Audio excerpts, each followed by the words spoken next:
Let's move now to Poland, and a discovery being hailed as a rare first-hand look at one of the most crucial chapters of the Holocaust. It's 21 never-published photos of the 1943 Warsaw Ghetto revolt, which were taken by a Polish firefighter who was on the scene as German soldiers suppressed the rebellion. Now, the photos were revealed this week for the first time by the Museum of the History of Polish Jews after they were recently found by the son of the photographer, boxed away in the attic of a family member. These are the only known images of the revolt's aftermath that were not photographed by the German perpetrators of the final liquidation of the Warsaw Ghetto, and they will be put on display at the museum in the coming year. Well, joining us now for more is Susanna Schnepf-Kołacz. She is a curator of the Around Us, the Sea of Fire exhibition. She joins us from Warsaw. Susanna, thanks for joining us. Maybe fill us in on how these pictures, after so many years, in a sense, were rediscovered or rebrought to light. Hello from Warsaw. Thank you for the invitation. Well, the whole thing started with our preparation of the exhibition Around Us, a Sea of Fire, which tells the story of the civilian people in the ghetto during the Warsaw Ghetto Uprising. And we just were looking for various materials, especially the visual materials for the exhibition. I worked on this exhibition with Professor Barbara Engelking, who is the co-author of the exhibition. And we made the decision not to use the German propaganda materials from the ghetto from that time. And we knew that there are 12 photographs made by Polish fireman Leszek Grzywaczewski, who was in the ghetto that time.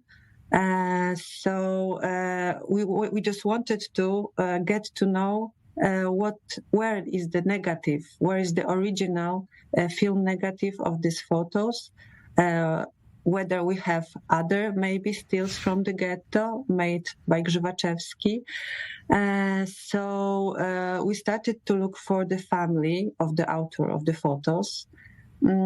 And we managed to contact his son, Maciej Grzywaczewski.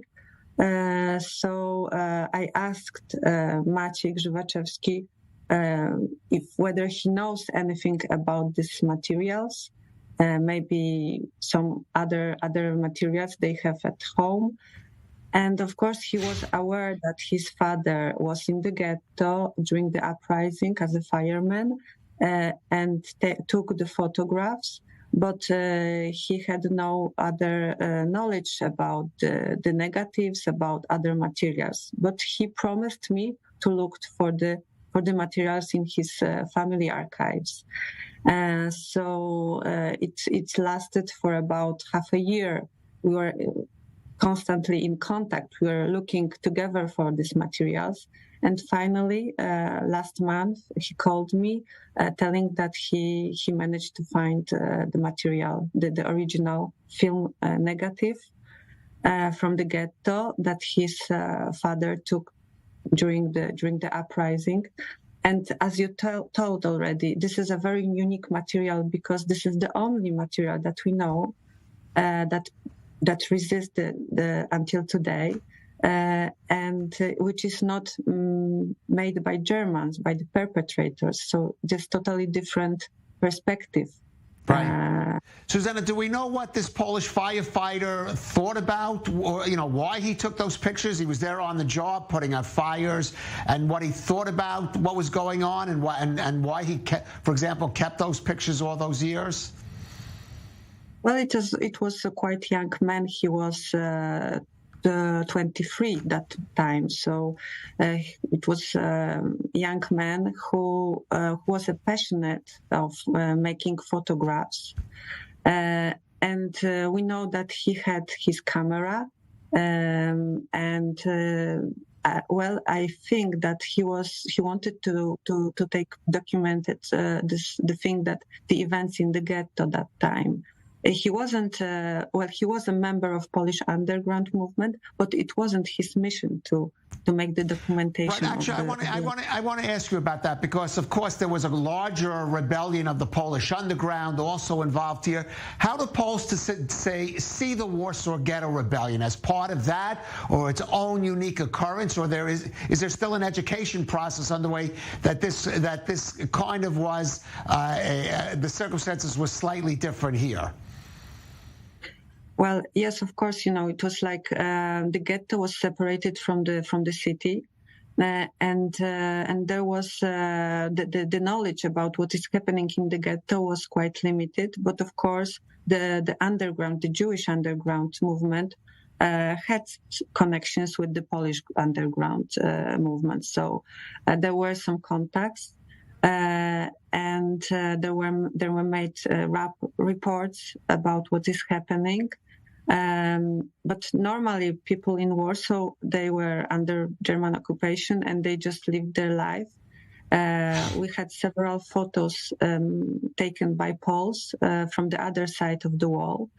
So there was a kind of feeling to document what was happening in the ghetto, but still it was the ghetto was surrounded by the soldiers, the Nazi soldiers.